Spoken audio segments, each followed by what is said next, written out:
We will now have questions and answer in at least questions, hopefully answers for half an hour.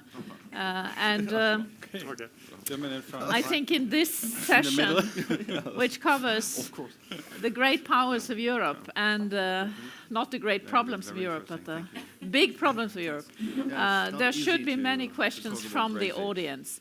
So I would like to offer the audience a chance to pose questions right from the start here. I have many questions myself, but I will restrain. I have a restraining order on myself here and not asking questions. So the floor is open as of now. Who would like to start? This is a unique opportunity, ladies and gentlemen. Yes, Anna Schiko, the ambassador of Hungary, please. I will start, if I may, by just a few words, seeing as our German colleague has mentioned my Prime Minister Orbán Viktor a number of times in various contexts. You said that Poland-Hungary was part of the problem. We like to believe that we may be part of the solution. In the last 27 years, we have come quite a long way from not actually being an Eastern Bloc. And we find it quite difficult after 27 years to be called ex-communists. It was not a choice, it was a matter of history. We have a joke in Hungary that Poland in 1945 was given as a present what we were given as punishment. So your background or what your ex is a little bit part of that as well. You're also saying that it's a problem about Poland, because now Germany doesn't seem to be able to have an understanding of the here in the East. And we feel that maybe understanding has to be two ways. So understanding each other and how our sensitivities and our backgrounds and our histories, what they mean. The Visegrad Four was four countries were mentioned again a number of times. These four countries have been in the same place for the best part of the last 1,000 years and have been forming the backbone and the protective line for Germany for the last 1,000 years. And this is what we're going to do for the next 1,000 years, because that's where we're going to be. So, given all that, I would like to mention something from 2012, when Hungary was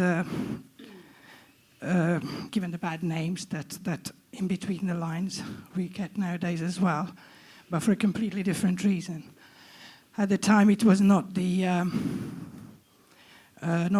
migration problem; it was the question of what you do with banks. I was ambassador in Australia. And even on that planet, which is another planet from here, Australia, one of the biggest deficiencies of a democracy in Europe was whether Hungary was establishing a bank tax. Armageddon was going to start. Hungary was going to be ousted as a democratic nation. International banks were leaving Hungary, and we were going to face an economic collapse because of this new tax. This tax is now introduced in 17 EU countries. No one ever said sorry. The migration problem is something that Hungary brought up 2 years ago, and this is my last bit. Yeah. Do you have a the four sentences that Gahr Støre said this morning was something that Orbán said 2 years ago. Exactly the same sentences, but obviously in a different context. But as a Hungarian, I'm going to leave it on a happy note, which is Zsuzsa Gabor was also Hungarian. And she said there is no bad publicity, just publicity. So thank you. Thank you. Would you like to comment on this?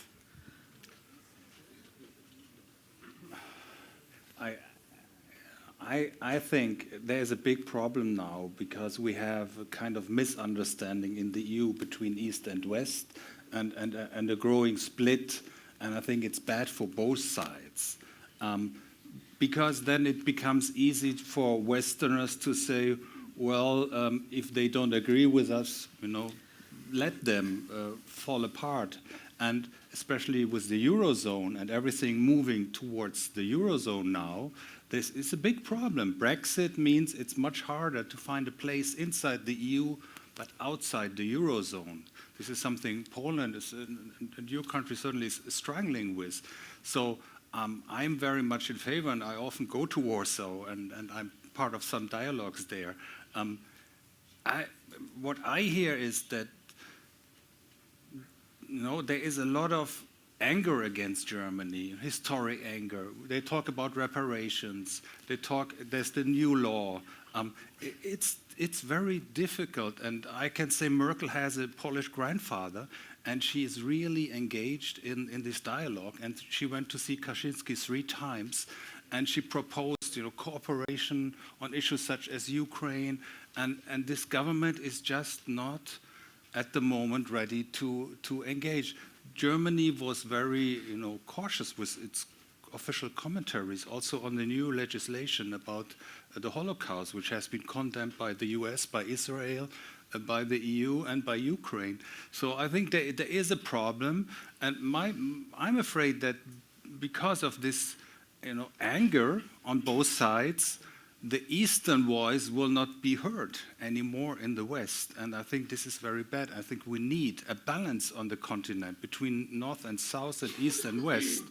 And so I have a lot of sympathy, but I think we need to find a way to communicate these things better. Yeah, I'm sorry we don't have Professor Goodwin here with us still, because he was pointing to these forces, the voters in democracies in Europe that in a way side with many of the issues that Brussels criticizes. So in a way, if Brussels continues to want to integrate more as the solution to Europe's problems, then there is definitely going to be a split of the EU. I think it's very clear that voters want a recognizable nation state and democratic legitimacy. But of course, they also want open markets and the sort of economic benefits that the EU can deliver. Now, more questions from the audience or comments? Everything is perfectly clear here. Please. Everything is perfectly clear. There's a mic coming down to you. Please introduce yourself. My name is still Halvor. I'm an independent journalist. I think this question about the Visegrad countries, that's extremely interesting. And of course, everyone sees that there's a split in Europe and in the whole European family. But, I think I discussed this here the other day, and for Norwegians, it will be very familiar if I put forward the 2 names of Håkon Lie and Kjersti Stenseng, 2 general secretaries of the Labour Party of Norway, but very, very different regimes and very, very different persons. But still, under both of those secretaries of the Labour Party, our most important party in one or other way you turn it, Norway was a democracy, in spite of the fact that we were ruled by this very strict Håkon Lie for many years. So my question is there any immediate danger or even long-term danger that any of the Visegrad countries or the Eastern countries will depart from the road of democracy? Is it that? Do you consider it that serious, or is it more that there are different views on important questions that we have to live with, but there's not a depart from democracy in the eastern part of the European family? The Visegrad countries. To whom is this addressed? To actually everyone. To the whole panel? Yeah. Okay, go ahead. Start from here? Yeah. No, my immediate guess, you're never sure about the sort of the long term. My immediate guess would be that yes, this is adaptable. It's a different interpretation of some aspects of what democratic government means. Like, for instance, the question of independence of courts, where there have been a discussion between West European and East European countries. But I wouldn't think that there is a departure from democratic government in the long term. That would be my guess. This is probably a fairly stable situation, and it is a testimony to disagreement on some aspects of what democratic accountability means. And you also have to take the sort of the history of the Central European countries into account, where the background is very different from what it has been in the West. So I think that what the situation between East and West and North and South in Europe means is that you have to sort of adapt to a fact that Europe will develop in a sort of differentiated speed. You can't accept the same type of agreement between all aspects or all parts, geographical parts of this wide and very differentiated continent. You have to sort of adapt to that situation. And I think that if you don't do that, the protest parties will definitely grow in Western Europe. And the difference between East and West is also going to grow if you don't sort of accept that as a sort of fact, as a basis for cooperation in the future. That would be my immediate answer to that. Yeah, any other comments from you? There's a question from, yes? Yeah. Yes. Briefly on Yes. the East-West? Yes, please. Okay, very quickly. I was wondering whether we really have to put the question in terms of East and West, because I'm not sure there is only one West and only one East. The societies are very divided on both sides, and especially in Central and Eastern Europe, let's call it like that. You have different trends, and you have societies that are very deeply divided, like Poland, and electoral results that might change. And in other countries, probably less so. You have countries who are afraid of Russia today, and other countries who are attracted by the Russian model today. So I'm not sure we have ourselves inside the EU to put the debate in the terms of East against West, because we won't reach any result, I think, if we use this rhetoric. That's just a methodical point. Yeah, well, we could say Central Europe, which is the name of what we call East after communism. That was Central-Europa, Mitteleuropa. That is Central Europe, it's not Eastern Europe. So just the term East is an aberration. Yes, Bosnia-Herzegovina, is that Southern Europe? Yes. Southeastern Europe? True. Nedim Makarovic, Ambassador of Bosnia and Herzegovina. I have a question for Herrn Speck, for Mr. Speck. I spent half of my life in Germany, and I have two questions for you. I was part of a very important project in Berlin, so-called Deutsche Islam Conference, German Islamic Conference, between 2010 and 2013, where Minister Schäuble tried on the highest level to pull these misunderstandings between the Muslim population in Germany, which is over 5 million people, and the German state. So 4 years, we made nice development. All of a sudden, it was stopped without any explanation. My question, why, according to your opinion? That's the first question. Second question, party NPD, which is radical party, was forbidden in Germany, NPD. Now we have this phenomenon that the most of those people swept to AFD. So what's the point if you have a still burning issue in the former East Germany, where you as a stranger, Ausländer, which I witnessed myself, you cannot enter some villages, you will have huge problems. So how can you, as a Europe power, maybe number one, to solve this issue? Because from the materialistic point of view, logistical point of view, you can do this. So why is it so difficult for Germany to solve it? Thank you very much. Well, do you have an answer to that? I'm not quite I wish I had. Okay. I can't comment on the Islam conference because I don't have expertise on that. Okay. And I mean, the general, how to deal with right-wing extremism. At the moment, AfD is a mix of all kinds of people. You have Höcke, who the former AfD chief herself calls a neo-Nazi. So you have this element, but you also have Alexander Gauland, who is a former CDU, former journalist. And so you have all kinds, it's a mix, and it's unclear where this is going to go. We also don't know whether this is going to stay. I mean, what you refer to is hostility against foreigners in Eastern Germany. And if we look at a broader perspective and also Central Europe, I mean, their experience with foreigners is just very, very different from the experience we had in France, or you in Norway, or we in Germany, opening up of our country since the 1950s. Traveling all around the world, generations having this cosmopolitan worldview.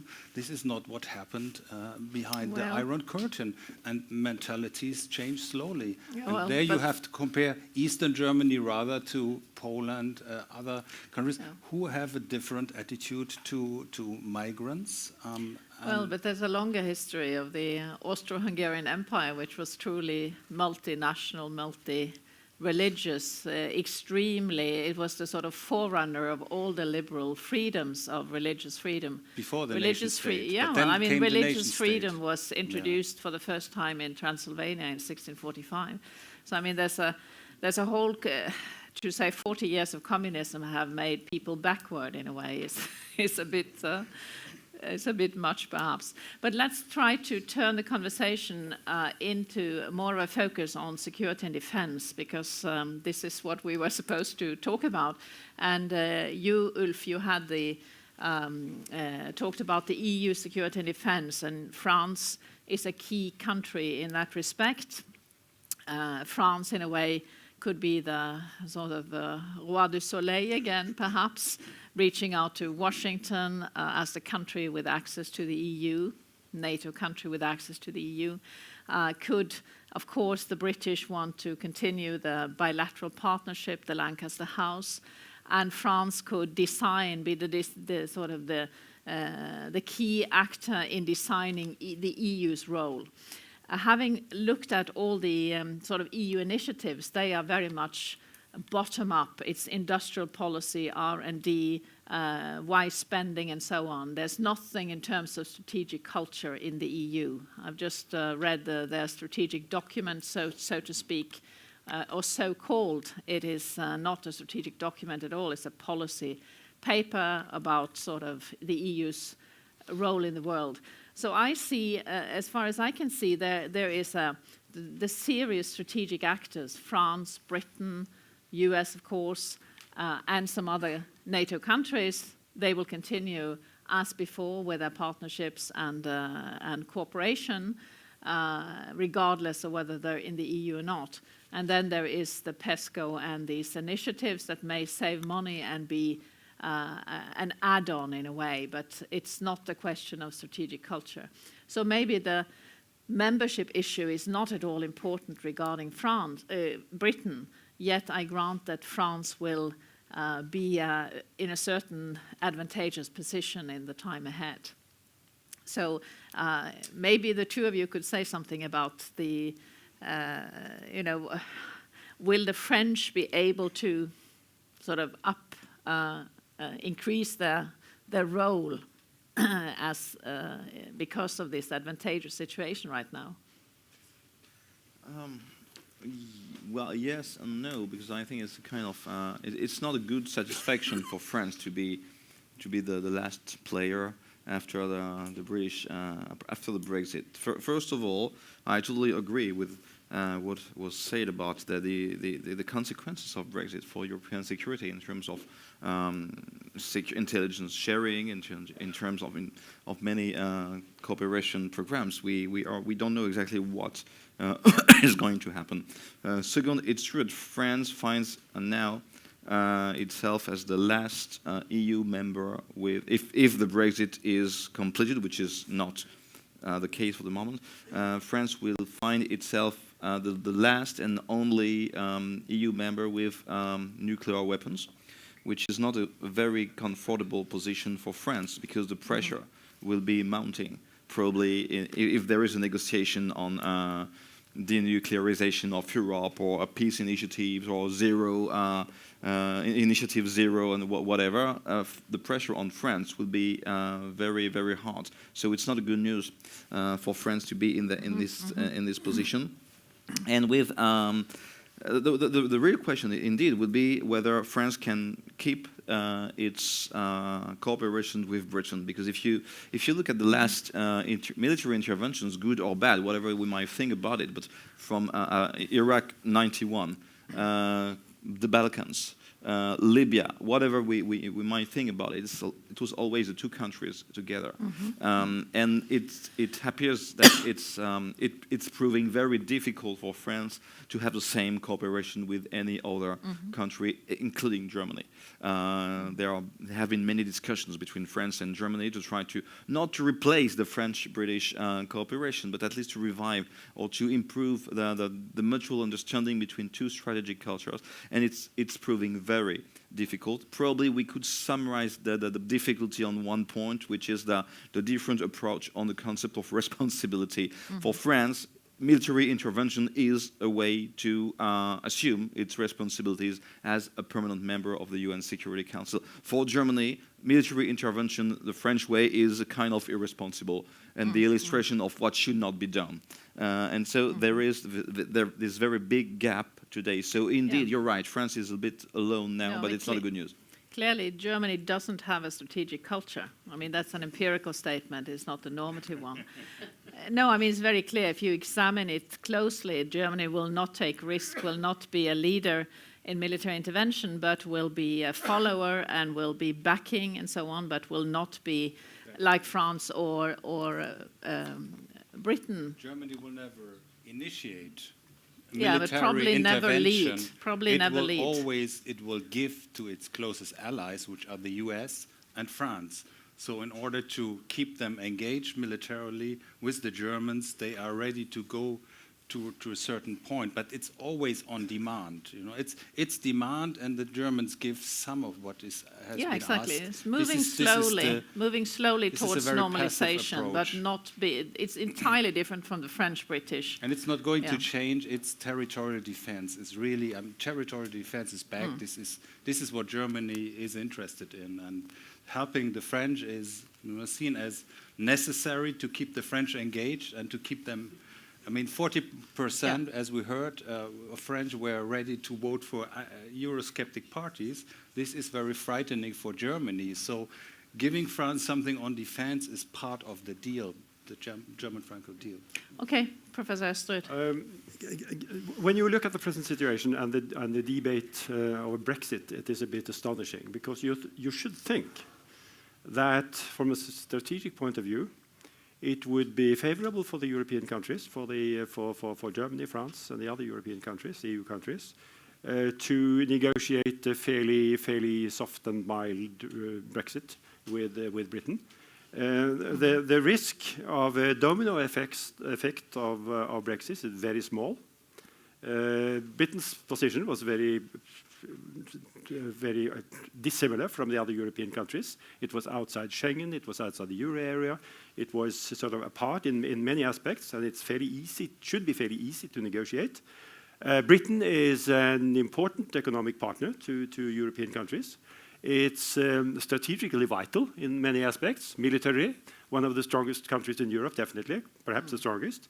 It's an Atlantic country controlling substantial parts of the Atlantic, very close ties to the United States. It is a Security Council member. It is a nuclear power. Britain is not a small European country, which you can just brush away. It's a substantial partner, economically, military, and in other aspects of European cooperation. And therefore, you should think that a soft sort of Brexit would be favorable also for the other European countries to keep up some of those aspects of cooperation, which has been fairly fundamental to Europe so far. And not least to mention the situation of France as the only nuclear power left in Europe. That's not a very good situation. It's much better to have a fairly strong partnership with Britain in this respect, and to take off some of the pressure on that position as the sole nuclear power in Europe. So it's a bit astonishing to look at some of these sort of speeches and the hard line from many European countries on this issue. I may have, since I've studied in Britain for many years, I may have a soft spot here, but still, I think this is fairly crucial. Soft spot for a soft Brexit. Yes, I think it's quite self-destructive the way the negotiations have gone so far, because it's the situation is entrenched. Military term, because both sides are just fighting each other instead of finding some long-term solution, which has to be an amicable one in order to stay fairly strong. But the leading lady here has a question, and I can't deny her that possibility. Okay, thank you.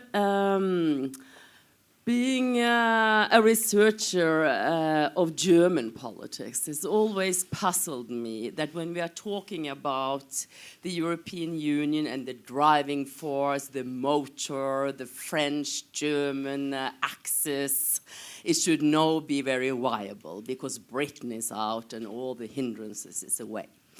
But if you look at what France means with their EU membership, it's like it's going to make France bigger, huger, greater, larger, bring France out in the world. That's the meaning of the European Union.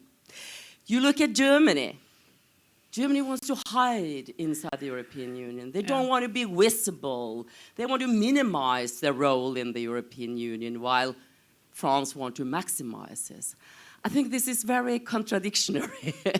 Are you going to be able to bring the Union on track again and on the same track for the future? The question goes to our French and German partners. Perhaps they'll have a bilateral partnership, only those two countries. Yes, do you want to answer this? Yeah, I think, France and Germany are extremely different and antagonistic in many points, and sometimes people don't realize how far we are apart, because there's a lot of talk about German-Franco friendship, the Élysée Treaty will be renewed, but these are photo opportunities rather than substantial communication. But I think right now we are focusing actually on the wrong issues. I think there could be more in the partnership. I don't think on the Eurozone governance that we make breakthrough or big progress. You can the banking union, you can improve a little bit. You do something here and there, and then military. Bring Germany. Turn Germany into a country with a strategic culture that thinks that Africa or intervention in Africa is important. It's not going to happen. Merkel is interested in Africa now, but it's in order to stop migration, actually. To keep people there. But it's a very different approach to what France is doing there.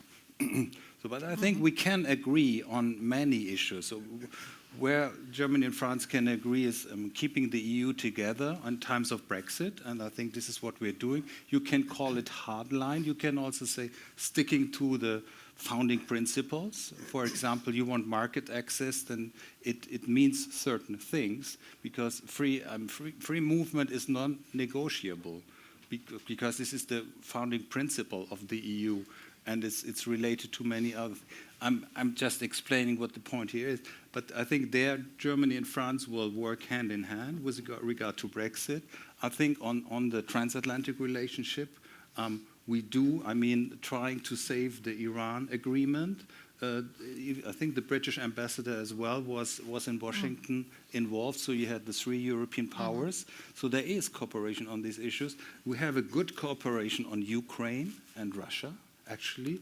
And I think Merkel was the driving force to bring France in, and Poland fell out of this format and was disappointed, but the ultimate result of the German Franco initiative was in favor of the Polish line. I think on China we can work more together. What Macron just said, we need a response to the One Belt, One Road initiative. We cannot leave the whole infrastructure in Eurasia to China. Why should we accept that they come until Greece and that they define the standards and norms and do it their way? So I think on China and also investment screening, Macron has started some projects on an EU level. Germany is in favor. So I think there is a lot of room for There are common projects. interests. We need just to Yes, figure yes. out what the right projects are. Yeah, but I mean the whole sort of what every member country wants out of the EU is a functioning common market. This is the economic delivery, the efficiency, what we all want out of the EU. And when you go beyond that, does one want more integration or just the status quo of an internal market? Then there is much dissension. Say something about the German Probably a dilemma and a paradox, like in very French cerebral movies. The dilemma is that we know it's very difficult to work together, but we have no other choice. And I think both countries share this observation. We have to go on. We have to try. And the paradox is that I know that, like you, I read a lot on the fact that Germany doesn't want to be a leader and so on. But like you, I travel and I hear that everywhere in the world, Germany is seen as the leader of the EU for now. So it's a fact. And it has triggered a very deep reflection in the French Foreign Ministry some a month ago before Macron, but on the fact that the wealth, the financial, economic wealth of Germany had given Germany more political clout, and there was a lot of reflection on that in France. And probably just the last point, two countries, we should stop consider that we are the only important thing in the EU because we are bothering everyone else. And after saying all the time that from the moment when Germany and France agree, the others will follow, we know it's not true anymore. And we have to avoid this effect, and we have also to avoid trying to have a competition between the two to have a clientele more than the others. These are the two dangers: to be too centralist on French Germany, or to compete for a clientele. Nevertheless, without this German-Franco agreement, nothing is going to work. Yes, but I mean, you mustn't be. But it's not enough. You mustn't think that you are a sort of troika made out of two, because necessary but not sufficient. Because as we heard from the British absentee professor, the electoral movement in Europe is very much back to the nation state, democratic accountability, control, and so on. One does not want sort of gradual integration where there's no accountability, and I think this is.